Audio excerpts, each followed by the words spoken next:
하나님의 말씀은 사도행전 4장 27절에서 37절까지의 말씀을 번갈아 읽습니다. 제가 먼저 읽겠습니다. 과연 헤롯과 본디오 빌라도는 이방인과 이스라엘 백성과 합세하여 하나님께서 기름 부으신 거룩한 종 예수를 거슬러 하나님의 권능과 뜻대로 이루려고 예정하신 그것을 행하려고 이성에 모였나이다. 주여, 이제도 그들의 위협함을 굽어보시옵고 또 종들로 하여금 담대히 하나님의 말씀을 전하게 하여 주시오며 손을 내밀어 병을 낫게 하시옵고 표적과 기사가 거룩한 종 예수의 이름으로 이루어지게 하옵소서 하더라. 빌기를 다음에 모인 곳이 진동하더니 무리가 다 성령이 충만하여 담대히 하나님의 말씀을 전하니라. 믿는 무리가 한 마음과 한 뜻이 되어 모든 물건을 서로 통용하고 자기 재물을 조금이라도 자기 것이라 하는 이가 없더라. 사도들이 큰 권능으로 주 예수의 부활을 증언하니 무리가 큰 은혜를 받아 그 중에 가난한 사람이 없으니 이는 밭과 집 있는 자는 팔아 그 판 것을 값을 가져다가 사도들의 발 앞에 두매 그들이 각 사람의 필요를 따라 나누어 줌이라. 구브로에서 난 레위족 사람이 있으니 이름은 요셉이라. 사도들이 일컬어 바나바라 번역하면 위로의 아들이라 하니 그가 밭이 있음에 팔아 그 값을 가지고 사도들의 발 앞에 두니라. 아멘. 저는 지난주 미국 달라스에서 개최된 미주 침례교 한인 총회의 한국 총회장 자격으로 참여를 했습니다. 가서 회의에 참석하고 또 함께 말씀도 나누었습니다. 미국에는 세계에서 가장 큰 교단인 미국 남침례교가 있는데 이 남침례교단과 함께 늘 같은 도시에서 총회를 합니다.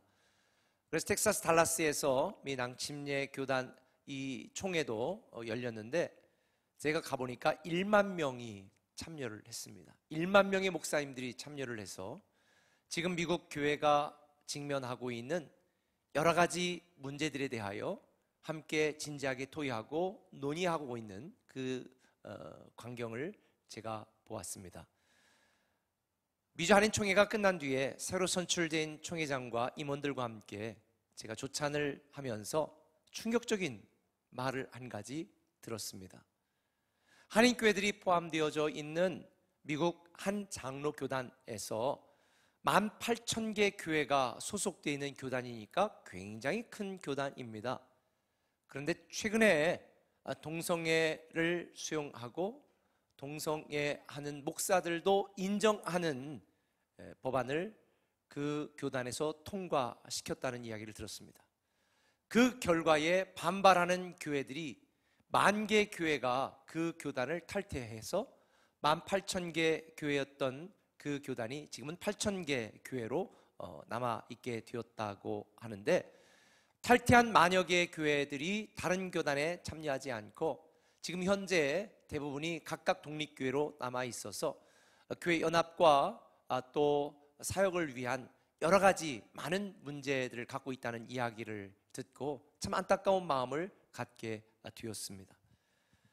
교회는 하나님의 기준을 따르고 세상에 하나님의 기준을 제시해야 되는데 오늘날 교회는 타락한 세상의 가치 기준을 적용하도록 도전받고 있습니다.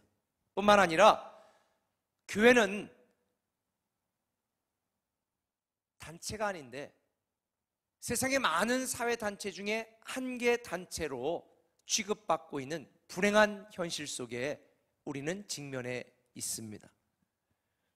3세계에 속한 교회들은 지금도 폭탄 테러라든지 교회를 와해시키려는 이 심각한 위협과 도전 속에 있다는 소식들을 우리는 종종 듣게 됩니다. 그러나 미국이나 한국처럼 선진국에 있는 교회들은 이런 물리적인 도전이나 위협 대신에 세상의 가치 기준을 적용하도록 강요받는 이런 문화적인 도전과 또 보이지 않는 교회를 무너뜨리려고 하는 심각한 영적 위기 속에 직면해 있습니다.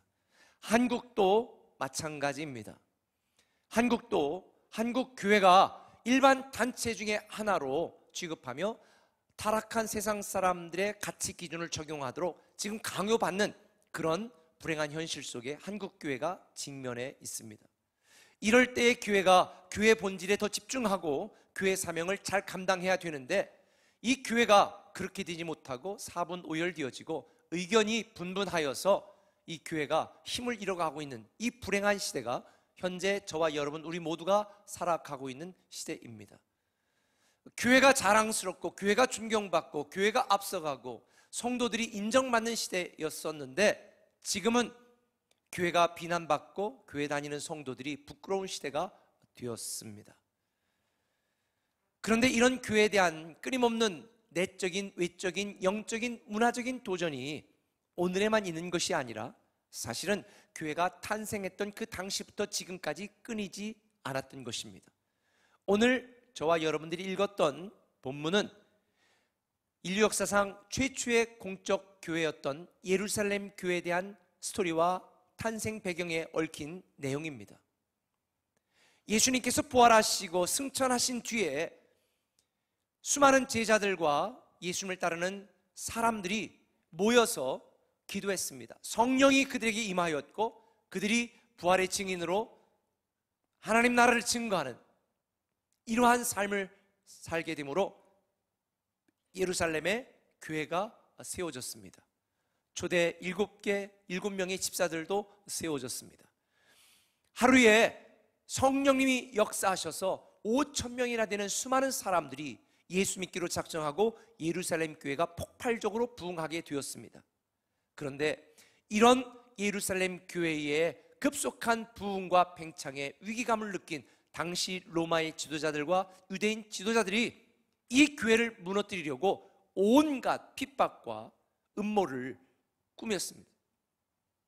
그래서 베드로와 요한 같은 경우는 감옥에 갇혀서 예수님이 부활하셨다고 하는 하나님 나라의 복음을 증거하지 말라고 하는 강력한 강요 속에서 거의 죽을 지경에 많은 고문과 고초를 당하다가 성령님의 감권적인 역사로 석방되어 성도들에게 설교하는 내용, 그리고 그에 대한 성도들의 반응, 또 그 뒤에 있었던 예루살렘 교회 모습이 우리가 읽은 본문의 내용입니다.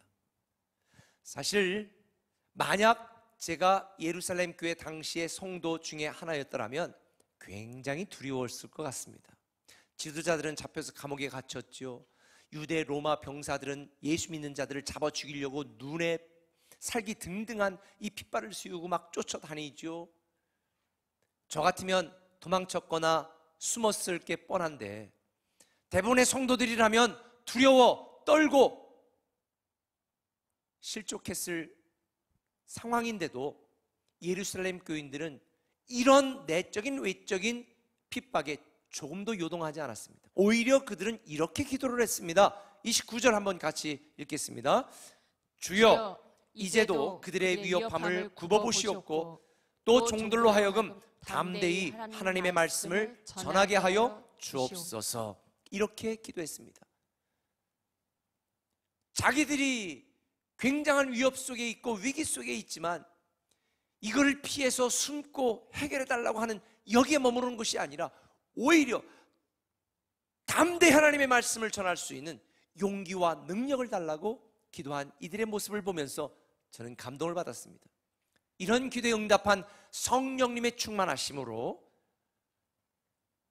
예루살렘 교회 성도들은 이렇게 변화가 되었습니다. 31절, 빌기를 다음에 모인 곳이 진동하더니 무리가 다 성령이 충만하여 담대히 하나님의 말씀을 전하니라.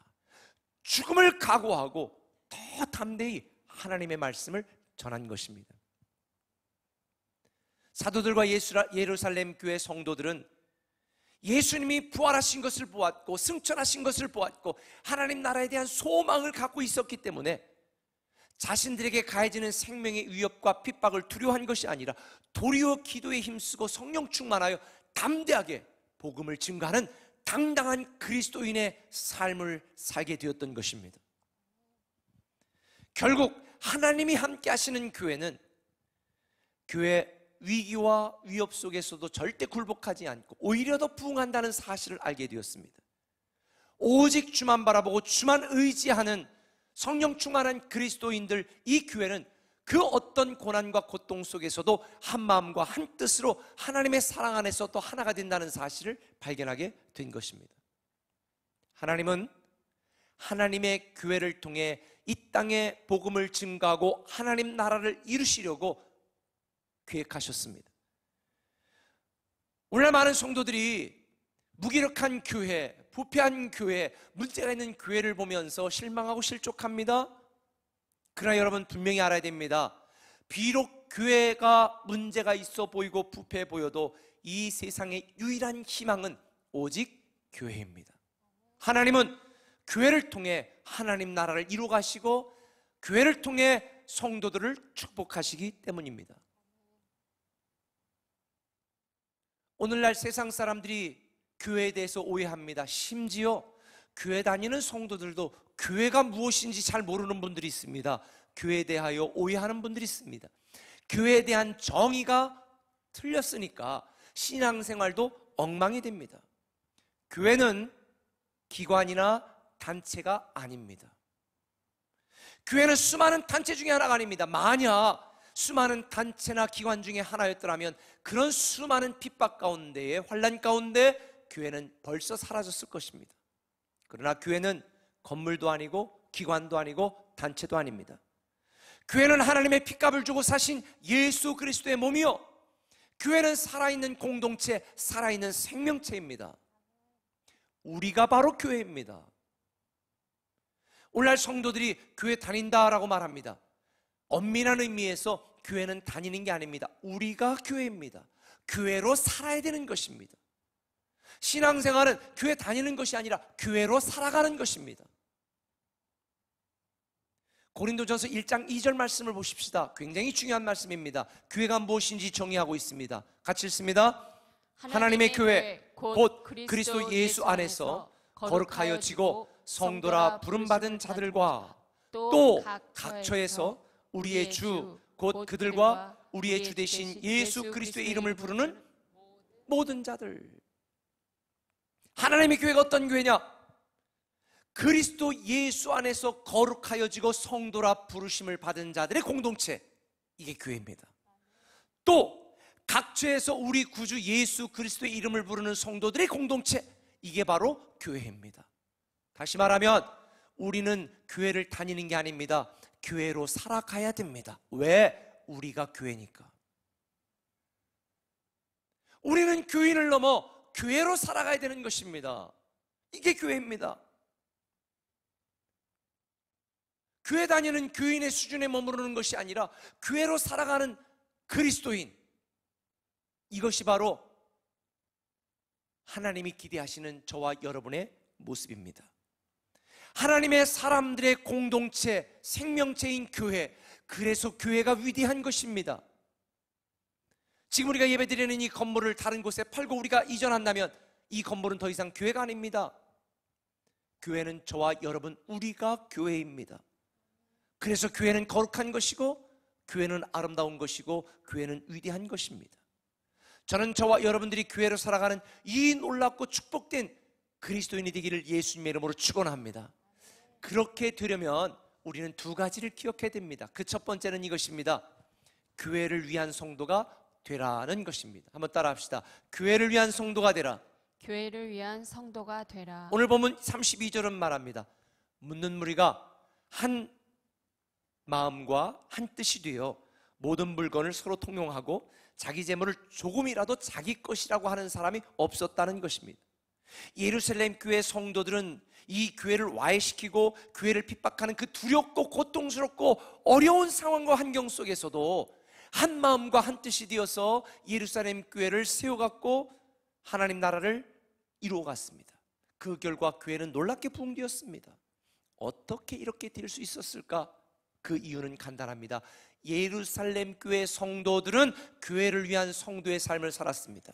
자기들이 교회니까 그 교회를 세워가기 위하여 교회를 위한 성도의 삶을 살아갔던 것입니다.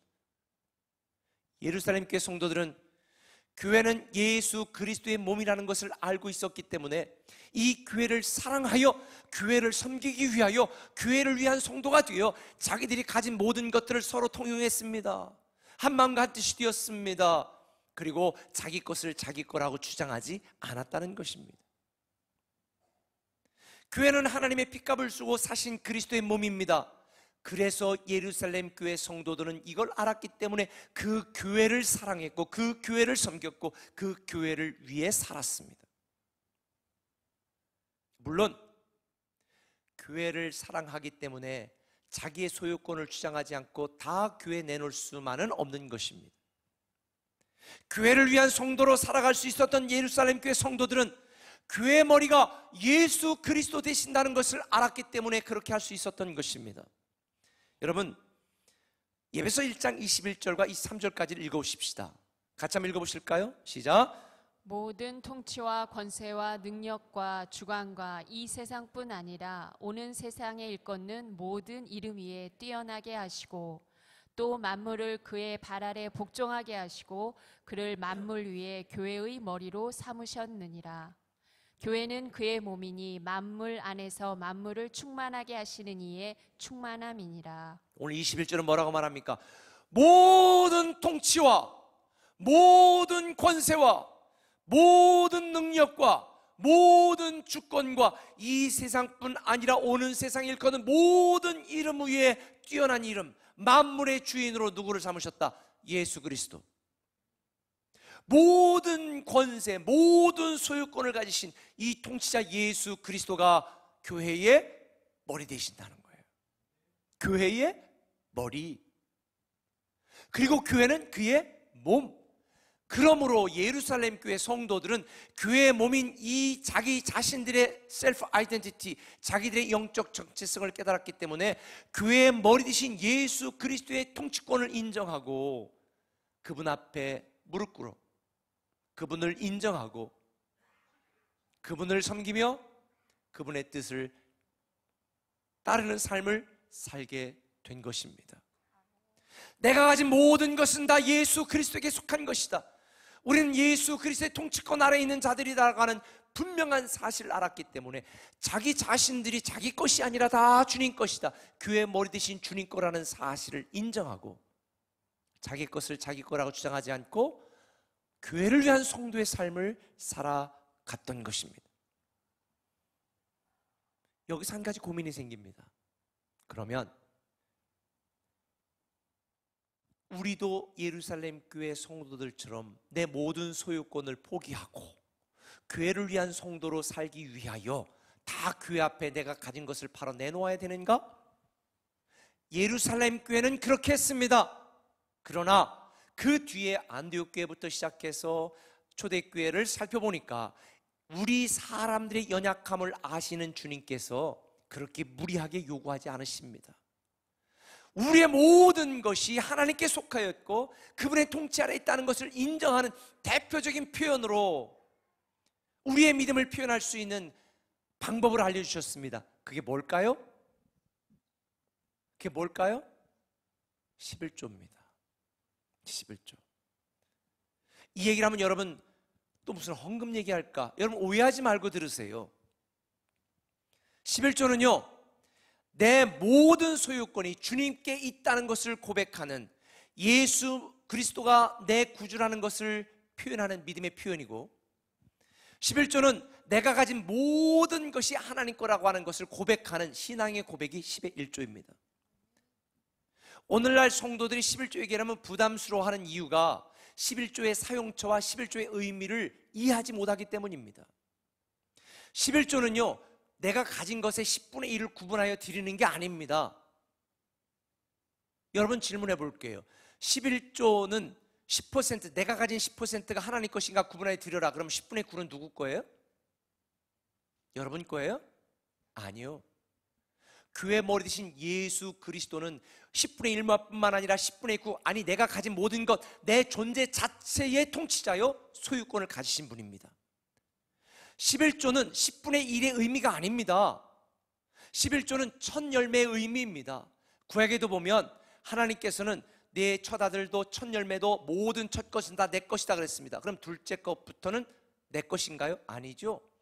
다시 말하면 내가 가진 것, 내가 하는 것, 내가 소유한 모든 것이 다 누구 거라는 거예요? 하나님의 것이고 하나님의 통치 아래에 있다는 것, 이것을 하나님이 우리에게 믿음으로 표현하고 신앙으로 고백하도록 만들어주신 것이 11조입니다. 그래서 11조는 사실 엄밀한 의미에서 말하면 10분의 1이 아니라 첫 열매 의미입니다. 내 모든 통치권과 소유권이 하나님께 있다는 것에 대한 믿음의 표현과 신앙의 고백이 11조입니다. 그런데 여기서 우리가 왜 11조를 꼭 10분의 1이라고 오해하는가? 11조의 사용처 때문입니다. 요즘 어떤 성도들이 이렇게 묻습니다. 11조를 꼭 본교회만 해야 되나요? 예, 맞습니다. 신명기 14장 24절에 보면 하나님께서는 11조를 내가 택한 곳에 반드시 내가 택한 곳에 10의 1조를 하라 그랬습니다. 10의 1조의 의미는 내 모든 통치권과 소유권이 하나님께 있다라고 하는 첫 열매의 의미라면 10의 1조의 사용처는 두 가지입니다. 구약 성경에 보면 하나님께서는 레위 족속과 제사장들을 통해 성전을 유지하고 성전 안에서 이스라엘 모든 백성들이 하나님의 백성이 되도록 이끌어가는 역할을 맡기셨습니다. 근데 레위 족속은 일을 안 했습니다. 먹고 살 방법이 없습니다. 그래서 나머지 11개 지파가 10분의 1을, 자기 소득의 10분의 1을 레위 지파에게 주어 성전을 유지하도록 만들었습니다. 그러니까 11조의 첫 번째는 그 성전을 유지하는 것입니다. 요즘 말로 말하면 교회 공동체를 유지하기 위하여 사용하는 것이 11조의 첫 번째 사용처입니다. 두 번째는 구제를 위하여 10의 1조를 사용하라고 그랬습니다. 교회 안에 가난하고 어렵고 힘든 이 다른 내 이웃들을 사랑하는 일을 위하여 10의 1조를 사용하라는 것입니다. 다시 말하면 성도들이 낸 10의 1조는 교회 안에 성도를 사랑하는 일에 사용하고 하나님 나라 복음 증거를 위하여 사용하도록 주님께서 말씀하신 것입니다. 이 두 가지 용처가 10의 1조의 용도입니다. 그래서 여러분들이 우리 꿈의 교회에 11조를 내기 싫다. 왜? 이 돈을 잘 사용할지, 그 10의 1조의 용도대로 잘 사용할지 못할지 내 의심이 간다. 그럼 우리 교회 다니면 안 됩니다. 내가 낸 헌금을 공정하고 정직하고 10의 1조 용도대로 사용하는 데에 대한 의심이 있으면서 그 교회를 다니면서는 절대 안 돼요. 왜? 은혜를 받지 못하거든요. 여러분의 10의 1조를 냈을 때 정말 성경적인 용도로 잘 사용할 수 있는 교회로 그러면 찾아가셔야 됩니다. 그러나 그게 아니라면 반드시 10의 1조는 10의 1조 용도대로 사용할 수 있도록 10의 1조의 의미를 살려서 자신이 소속된 교회 공동체에 내야 되는 거예요. 이게 성경적이에요. 뿐만 아니라 이 물질에 대한 소유권과 통치권을 인정하는 것이 10의 1조라면 내 인생 전부, 내가 가진 전부가, 내 운명 전부가 하나님의 것입니다 라고 인정하는 믿음의 표현과 신앙의 고백이 있습니다. 그게 뭘까요? 예배입니다. 예배. 그래서 예루살렘 교회 성도들은 매일 밤 모여서 함께 예배했고 함께 교제한 것입니다. 하나님께 예배하면서 내 모든 인생의 소유권과 통치는 하나님께 있습니다라는 믿음의 고백이 예배입니다. 그래서 예배와 10의 1조 의미를 우리가 기억하고 살아가지 않는다면 그것은 하나님의 통치권을 인정하지 않고 하나님의 소유권을 인정하지 않는 그런 삶을 살아가는 것입니다. 저는 여러분들이 교회를 위한 성도가 되기를 예수님의 이름으로 간절히 축원합니다. 그런데 이런 교회가 되지 못하는 것에서 실망해서 교회를 다니지 않는 사람들이 많습니다. 그들을 우리는 가나안 성도라고 부릅니다. 저는 처음에 가나안 성도라는 말을 들었을 때 이게 무슨 의미인가 그랬습니다. 그랬더니 가나안, 이걸 거꾸로 하면 안 나가라네요. 그래서 하나님은 믿지만 교회가 싫어서, 교회 실망해서 교회 안 나가는 사람을 가나안 성도라고 말한대요. 근데 그 가나안 성도가 지금 한국에 수십만 명이 있다는 거예요. 교회가 교회답지 못했어. 참으로 안타까운 일입니다. 그러나 여러분 꼭 이걸 알아야 됩니다. 인터넷으로 설교 듣고 공동체를 외면하는 이런 가나안 성도는 온전한 신앙생활을 하는 게 아닙니다. 하나님은 예배서 3장 10절에 있는 것처럼 교회 안에서와 그리스도 예수 안에서 여러분을 축복하시고 하나님 나라를 확장하시고 복음을 증거케 하시고 하나님의 뜻을 이루어 가시기 때문에 그리스도의 몸인 교회를 떠나서 나홀로 신앙은 하나님이 기뻐하는 온전한 신앙이 아닌 거예요. 그래 여러분은 교회를 위한 성도가 되어야 되는 것입니다. 교회 안에서 교회를 위하여 교회와 함께 살아가는 삶, 이것이 하나님이 저와 여러분에게 기대하시는 삶이에요.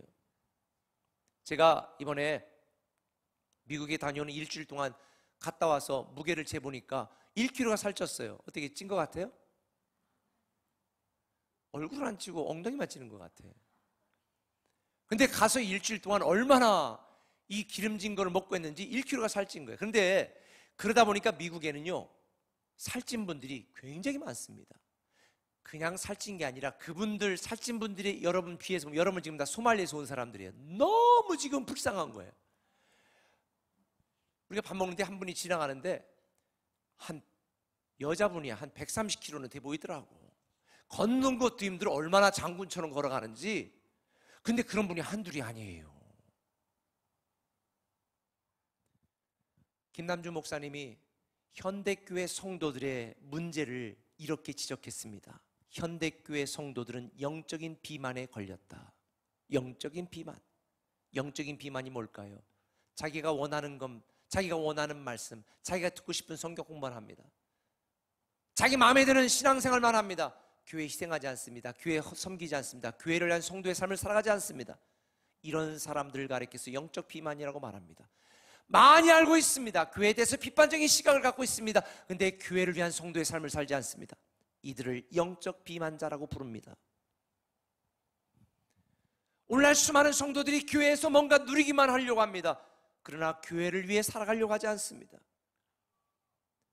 저는 여러분들이 교회 출석하는 성도를 넘어서 거룩한 교회로 살아가는 더 그리스도인이 되었으면 좋겠습니다. 이게 바로 성경에 등장하는, 오늘 본문에 등장하는 바나바입니다.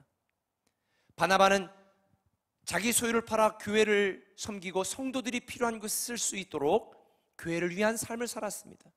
사도행전 11장 24절에 보면 이런 바나바를 가리켜서 그는 착한 사람이라, 성령과 믿음이 충만한 사람이라고 칭찬합니다. 착한 사람. 올해 우리 교회는 착한 교회, 착한 성도를 지향하고 있습니다. 좋은 일 많이 하는 사람이 착한 사람이 아니라 교회를 위한 성도, 교회를 섬기는 성도, 교회를 사랑하는 성도가 착한 사람이라는 것입니다.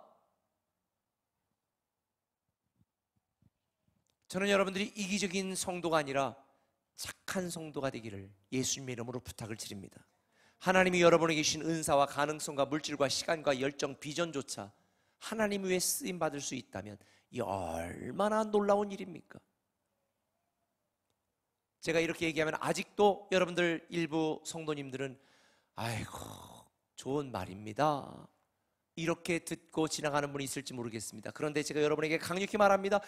여러분이 교회를 위한 성도가 되어야 될 결정적인 이유는, 여러분이 교회를 위한 성도가 되면 교회는 성도를 위한 교회가 된다는 것입니다. 한번 따라합시다. 성도를 위한 교회가 된다. 성도를 위한 교회가 된다. 교회를 위한 성도의 삶을 살아가면 그 교회는 성도를 위한 교회가 된다는 거예요. 34절 오늘 본문 읽어보십시다. 같이 읽습니다. 그 중에 가난한 사람이 없으니 이는 밭과 집 있는 자가 팔아 그 판 것의 값을 가져다가 사도들의 발 앞에 두매 그들이 각 사람의 필요를 따라 나누어 줍니다. 세상에 교회를 위한 성도의 삶을 살았던 예루살렘 교회 안에는 가난한 사람이 하나도 없었다는 거예요. 전 이걸 보면 이걸 깨달았어요. 아하, 성도들이 교회를 위한 성도의 삶을 사니까 교회는 성도를 위한 교회가 되는구나. 성도의 축복, 성도의 자랑, 풍성한 성도의 삶을 유지하게 만드는 교회가 되는구나. 이걸 깨달았어요. 어떤 분들은 교회 헌신하는 것을 헌신이라고 말합니다. 여러분 착각하지 마세요. 헌신이 아니라 특권입니다. 교회를 사랑하는 것을 부담이라고 말합니다. 교회를 섬기는 것을 부담이라고 말합니다. 아니에요. 대박입니다. 축복입니다. 제가 몇 주 전에도 말씀을 드렸지만 요즘 이자율 2, 3%밖에 되지 않는 은행에 50% 이자를 주는 데가 있다고 생각합시다. 1억을 맡겼더니 6개월 뒤에 이자를 5천만 원을 줘. 그런데 그 은행에 1억을 맡기러 가면서 참 부담스럽네, 내가 이렇게 이 은행을 위해서 헌신해야 돼? 이렇게 생각하는 분이 있다면 얼빠진 분이거나 정신 나간 분이거나 멍청한 분임에 틀림이 없습니다. 교회를 사랑하고 그리스도의 몸인 교회를 섬기는 것은 대박입니다. 축복입니다. 특권입니다. 예루살렘 교회 성도들이 그리스도의 몸인 교회를 위하여 헌신하고 섬기고 사랑하는 삶을 살았을 때 그 교회는 가난한 사람이 하나도 없었다. 저는 이게 우리 꿈의 교회가 되기를 축원합니다. 여러분 모두가 교회를 위한 성도가 될 때에 꿈의 교회는 성도들을 위한, 여러분을 위한 교회가 됩니다. 여러분이 교회를 위한 성도의 삶을 살아갈 때 저는 분명히 예언할 수 있습니다. 세종시에서 가장 부자들이 세종 꿈의 교회 성도들 중에 수없이 나타날 것입니다. 아멘은 한 분들은 그렇게 될 거예요. 교회를 위한 성도의 삶을 살아가는 분들은 자기 직장에서 존경받는 리더가 될 것입니다. 교회를 위한 성도의 삶을 살아가는 하나님의 자녀들은 다음 세대에 존경받는 리더가 될 것입니다. 이게 바로 예루살렘 교회를 통해 하나님이 우리에게 주시는 메시지예요. 교회를 위한 성도가 되면 그 교회는 성도를 위한 교회가 된다. 저는 이 놀라운 축복, 이 놀라운 특권을 남에게 빼앗기지 말기를 바랍니다. 할렐루야.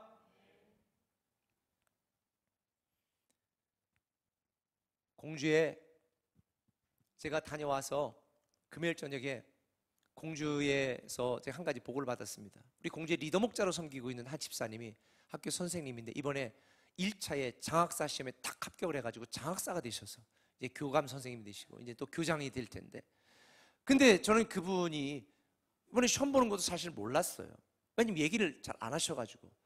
그런데 그분의 삶을 보면서 내가 너무 감동을 받은 건 올해 5월 달에 시험을 보고 중요한 시험을 막 이제 볼 때에 이번 5월 달에 공주에서는요 굉장히 많은 행사가 있었습니다.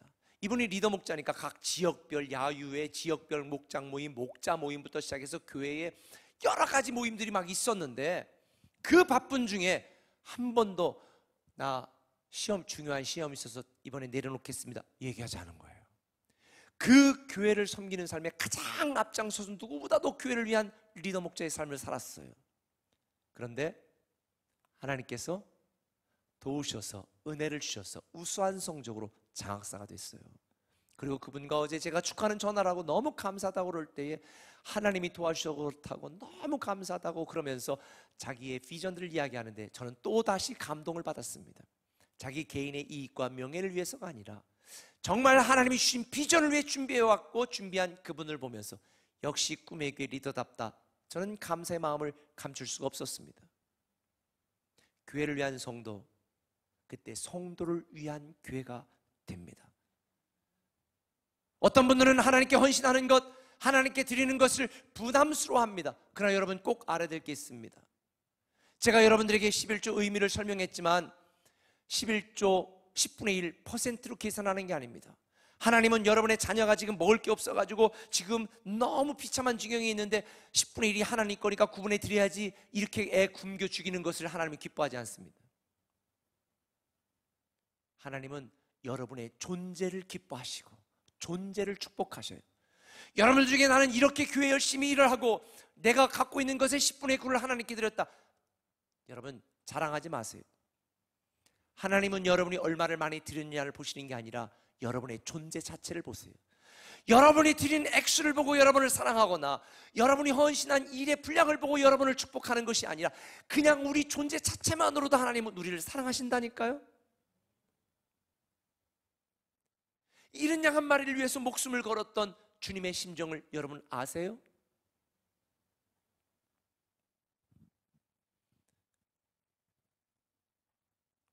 저는 여러분들이 이런 하나님의 사랑을 좀 알았으면 좋겠어요. 여러분 알다시피 오늘 본문 다음에 어떤 사건이 나옵니까? 우리가 생명의 삶을 묵상을 하잖아요. 어떤 사건이 나와요? 아나니아와 삽비라 이야기가 나옵니다. 아나니아 삽비라 비극적인 주인공, 아마도 그들은 이렇게 생각을 했던 것 같아요. 야, 바나바가 교회를 위한 성도가 되어서 저렇게 착한 사람이라고 칭찬받고 인정받으니 우리도 칭찬받고 인정 좀 받아야 되겠다. 그런 의도에서 자기도 바나바처럼 밭을 팔았습니다. 그리고 드렸습니다. 그런데 죽었습니다. What happened? 도대체 무슨 일이 있었기 때문에 이렇게 됐을까요? 베드로는 말합니다. 야, 누가 너보고 팔아 바치라고 그랬냐? 그거 너 안 바친다고 누가 뭐라고 하대? 그거 다 내 거 아니냐? 내 마음대로 할 수 있는 거 아니냐? 근데 왜 다 바쳤다고 그러고 일부를 감춰놨냐? 왜 성령을 속였냐? 심장마비가 와서 갑자기 죽어버렸습니다. 놀래서. 전 여기서 이걸 깨닫습니다. 하나님은 우리가 얼마나 많은 걸 바치느냐, 얼마나 많은 일을 하느냐에 관심 있는 게 아닙니다.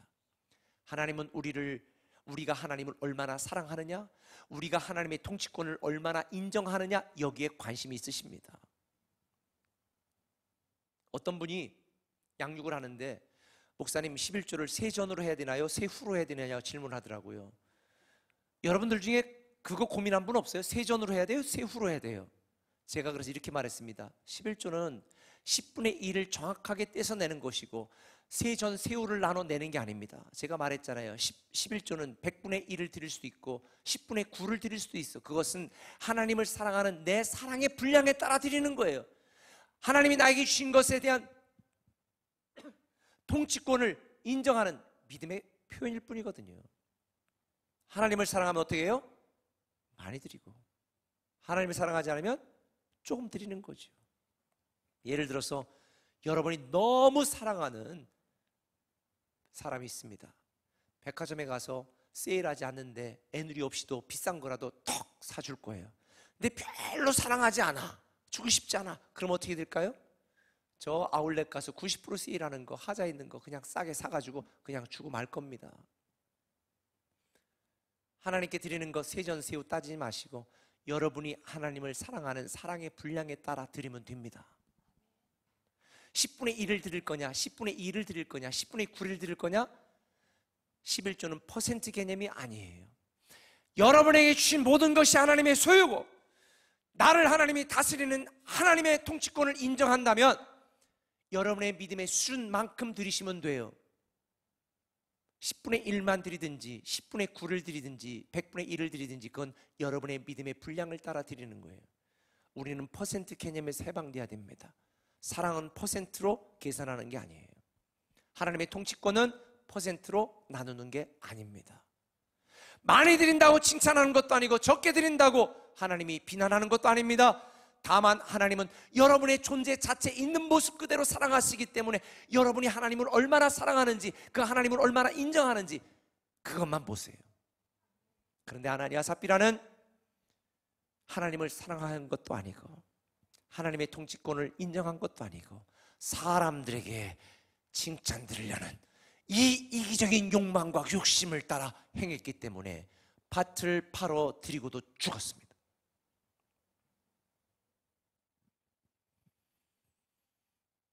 저는 우리 꿈의 교회 성도들은 교회를 위한 성도가 되고 우리 교회는 성도를 위한 교회가 되기를 예수님의 이름으로 축원합니다. 근데 저는 궁금했어요. 어떻게 예루살렘 교회는 이런 교회가 될 수 있었을까? 오늘 본문 33절 이하를 보니까 저는 그 이유를 발견했습니다. 33절 같이 읽어보겠습니다. 35절까지 시작. 사도들이 큰 권능으로 주 예수의 부활을 증언하니 무리가 큰 은혜를 받아 그 중에 가난한 사람이 없으니 이는 밭과 집 있는 자는 팔아 그 판 것의 값을 가져다가 사도들의 발 앞에 두매 그들이 각 사람의 필요를 따라 나누어 줌이라. 베드로는 사도들은요, 예루살렘 교회 지도자들은 성도들에게 밭 팔아, 집 팔아, 부동산 팔아 바치라고 하지 않았습니다. 우리에게도 헌금 시간 없고 제가 뭐 팔아라 해라 뭐 작정해라 하지 않는 이유가 여기에 있습니다. 여러분이 하나님을 사랑하는가? 하나님의 통치권을 인정하는가? 이게 중요한 것뿐이죠. 근데 예루살렘 교회는 어떻게 했어요? 주 예수의 부활을 증언했더니 무리가 큰 은혜를 받은 거예요. 다시 말하면 교회가 존재하는 이유가 무엇인가? 교회가 감당해야 될 사명이 무엇인가? 부활의 증인이 되고 하나님 나라를 확장하는 이 본연의 사명에 집중할 때에 성도들은 은혜를 받았고, 교회는 부흥했고, 교회는 하나가 되었고, 교회 성도들은 축복을 받았습니다. 제가 우리 꿈의 교회가 계속해서 교회를 세우고 부활의 증인이 되고 하나님 나라를 확장하는 이 교회 본질과 사명에 집중하는 이유가 바로 여기 있습니다. 저는 지금까지 수많은 교인을 모으려고 애쓰지 않았습니다. 교인 많이 온다고 목회자 사례비가 올라갑니까? 그럼 주식회사 합니까? 교회는 사명을 따라 본질에 충실해야 됩니다. 교회의 존재 이유가 무엇인지, 교회 감당할 사명이 무엇인지, 하나님 나라 부활의 증인입니다. 여기에 집중하면 교회는 부흥하게 되어 있고 성도들은 행복하게 되어 있는 것입니다. 서두에서 말씀드린 것처럼 하나님은 교회를 통해 성도들을 축복하시고 복음을 증거하시고 하나님 나라를 이루어 가십니다. 에베소 1장 23절에도 보면 현대인의 성경은 이렇게 말합니다. 같이 읽습니다. 교회는 그리스도의 몸이며 어디서나 모든 것을 넘치도록 채워주시는 분이 계신 곳입니다. 교회는 그리스도의 몸이시고 어디서나 모든 것을 넘치도록 채우시는 것이 교회입니다. 저는 우리 교회가 이런 교회가 되기를 소망합니다. 건강한 교회, 위대한 교회, 거룩한 교회, 아름다운 교회, 꿈의 교회, 주님이 꿈꾸시는 바로 그 교회, 저는 이런 교회가 되기를 지금까지 기도해 왔습니다. 그러면 여러분들은 하나님의 축복을 누리는 존귀한 하나님의 자녀로 살아갈 수 있습니다. 제가 이번 주 달라스를 방문했을 때에 회의가 열리는 컨벤션 센터에서 10분 거리에 존 F 케네디가 달라스를 방문했다가 총격을 받아 사망합니다. 그 총격을 받았던 두 군데의 도로 위에 지금도 큰 X자로 총 맞았던 곳을 표시를 해놨고, 그리고 이 존 F 케네디를 암살했던 저격병이 있었던 그 6층을, 그 건물 6층이 지금 박물관으로 되어서 다 볼 수 있게 만들었습니다. 존 F 케네디의 여러 가지 이야기들을 보고 그의 일대기와 그에 관련된 사건들을 보면서 여러 가지 많은 생각을 했습니다. 그런데 여러분, 존 F 케네디가 대통령이 취임하면서 했던 연설을 기억하세요? 제가 여러분에게 한번 얘기해 볼게요. 영어로 하면 못 알아들을 테니까 제가 번역해서, 국가가 당신에게 무엇을 해줄 수 있는지 묻지 말고 당신이 국가를 위해 무엇을 할 수 있는지를 물어보십시오. 저는 여러분에게 이걸 이렇게 말씀드리고 싶습니다. 하나님이 여러분을 위해 무엇을 할 것인지, 해줄 수 있을 것인지 묻지 마세요. 하나님은 여러분을 위하여 이미 독생자 예수 그리스도까지 이 땅에 보내셨고 자기 아들도 아끼지 아니하시니가 어찌하여 너에게 모든 좋은 것을 선물로 주지 않겠느냐고 말씀하셨습니다. 뭘 더 바라십니까? 우리가 구해야 될 것은, 이제 나는 나를 이렇게 사랑하신 하나님의 사랑과 은혜에 감동하여 무엇을 드릴 수 있을까? 어떻게 섬길 수 있을 것인가? 우리는 이걸 물어야 됩니다. 먼저 그의 나라와 그 의를 구하는 자에게 이 모든 것을 도와신다는 이 놀라운 성경의 말씀을 기억하셔서 여러분 모두 성도를, 교회를 위한 성도가 되시고, 그럴 때 성도를 위한 교회의 축복을 마음껏 누리는 저와 여러분들 되실 줄 믿습니다. 교회 다니는 교인에 머물지 마시고 이제는 여러분이 거룩한 교회로 살아가는 위대한 교회, 그게 바로 저와 여러분이 되시기를 예수님의 이름으로 축원합니다. 기도하겠습니다.